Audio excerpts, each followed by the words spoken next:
So hi and hello. Welcome to our channel named Algo Exploration. My name is Sameer. Now in this today's lecture, we are going to learn a concept called custom comparator. Now why we are going to need this custom comparator in this greedy technique series. Let's take one scenario and I'll show you why we need it. Now in the previous lecture of introductory to the greedy technique, in that video we deal with some problem. The problem was that the car and its beauty. Now in that problem we used to have two arrays A and B.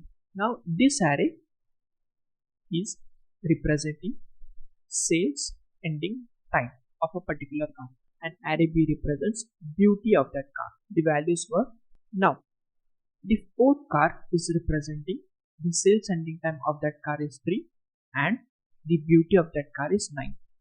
The third car has sales ending time which is 2 and the beauty of that car is 1, right? Now while solving the problem we have to sort this array based on array A. Okay, so while after sorting the array will look like this, right? Now after sorting with respect to A, among this the minimum is 1, right? So 1 and 2 3 3 3. Now 1 is associated with 5, so 1 with 5, 2 with 1, so 2 with 1 and so on, right? So now we have to sort it with respect to A.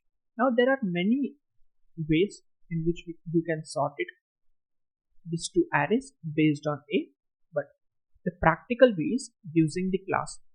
Why? Because we know that these two values are associated with each other. So why do we need to have two separate arrays? So the solution will be, first of all, create a class in which that class will have two attributes. First, sales ending time of a car and then beauty of the car.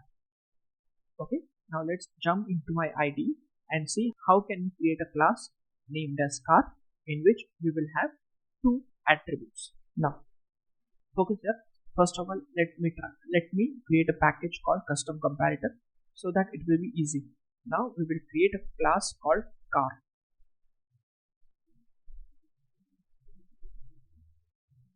Now inside this car, first of all, we will have two attributes, name, sales, ending time.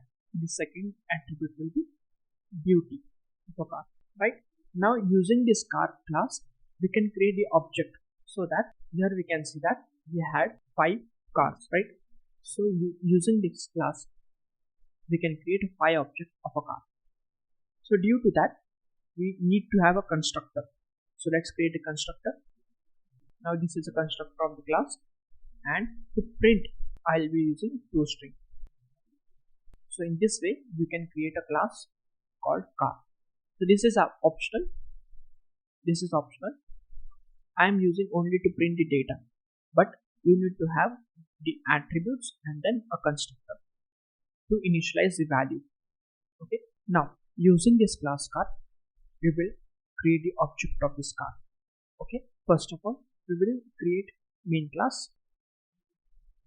Inside this main class we will have the main method. Now how to create the car object? Name of the class, then c1 object name, new car. Now inside this bracket we will pass the values, first the sales ending time and then the beauty of that car. Okay, I hope you know how to create the object of a class. If you know, then I suggest you please learn what is class, object, how to create and all. Okay, now inside this we will put 3, 6. Now we can see that 3 is sales ending time and the 6 is beauty of the car. But since we want to sort this, right, here we will have to create the 5 object, right? Why 5 objects? Because we can see that here we have total 5 cars, right? So due to that we will create the 5 objects. Now I'll not create in this manner, I'll not create the object in this manner, because since we have to sort this, what I'll do, I'll put all the objects inside the list, right? Array list. I'll remove this, then I'll create the list. Inside this list I will have the car object. So car, name of the list will be list only, new array list. Now list dot add. Inside this we will now try to add the objects of a car. So new car 3 comma 6. So we have successfully created object of a car and put it into the list. Now similarly we will create 4 more objects and put it into the list. Now we have created the 5 objects of a car, and in each object we have passed all the values of that car, right? Now let's try to print it. So how we will print it? Using the enhance for loop. So for car. Now what it will do, one by one from this list the object of a car will be fetched into the car one by one. Okay, so sys out car. That's it. Let's try to run it. See, car, the sales ending time of the car is 3 and the beauty of that car is 6, and so on. So in this way you can create the object of a car. Okay, now let's see how we can sort it. Now there are multiple ways to sort the elements, right? But there is one shortcut in which using that we can sort the elements. So using the collections. So collections dot sort. Now inside this bracket we can pass the list. So it will automatically sort the elements. Right, now let's see how it works. So here we have 5 elements, right? Now let's see how the collection is going to sort this. So first of all, it will compare these 2 elements 42 and 17. If the first element is greater than the second, then it will simply return 1. If it is returning 1, it means that it has to swap. Okay, so we can see that 42 is actually greater than 17. So return 1. So return 1 means it has to swap. So 17 and 42. All the elements will remain as it is. After that, it will compare these 2 elements. If the first element is greater than second element, at that time it will return 1. But we can see that 42 is not greater than 18. So it will not swap. So now it will compare these 2 elements. Now here we can see that 89 is greater than 5. So it will return 1. If it is returning 1, it has to get swapped. So 5 and 89. All will be remain as it is. 63. Now again these 2 elements will get compared. So is 89 greater than 63? Yes it is. So return 1. That means it has to get swapped. So 63 will come here, 89 will come here. Again we can see that still list is not swapped, right? So again these 2 elements will be get compared.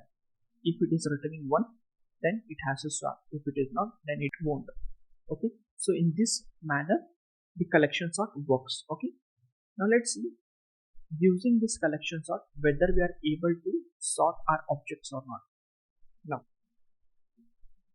collections dot sort. So let's pass our list.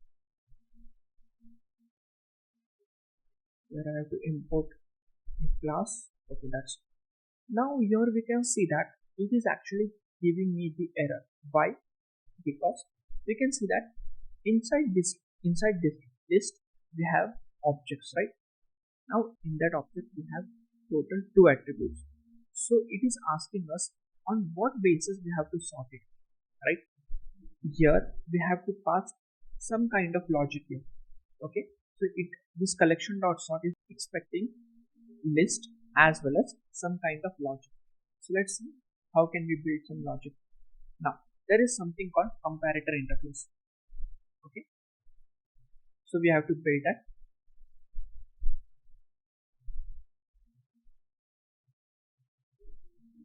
So comparator will be expecting some class. Here it is a car comparator equals to new comparator. Okay, now it is actually a functional interface. Due to that, in this interface there is one method named as compare. Now inside this compare we have to define the logic. Now it is expecting the first object named as O1, the second object named as O2. Okay, so one by one our object will be passed. Okay, now let's see if O1 dot sales ending time is greater than O2 dot sales ending time. Okay, if the first object, the sales ending time of the first object is greater, then we have to swap it by returning 1, right? So if we are returning 1, it means it will get swapped. Otherwise, simply return -1 or 0. Now we have achieved this using the anonymous class. Okay, now here we have to pass the comparator, this comparator. Okay, now let's try to print this again. Let's see whether our objects are getting sorted or not. Here we have to sort it on the basis of sales ending time, right? So here we can see that 1, 2, 3, 3, 3. So we can see that the objects are getting sorted based on the sales ending time. So in this way we can sort the objects, okay, by using comparator interface, and into that you have to define the logic in the compare method. Okay, now that's it. Thanks for watching, and don't forget to like, share and subscribe to my channel. Thank you.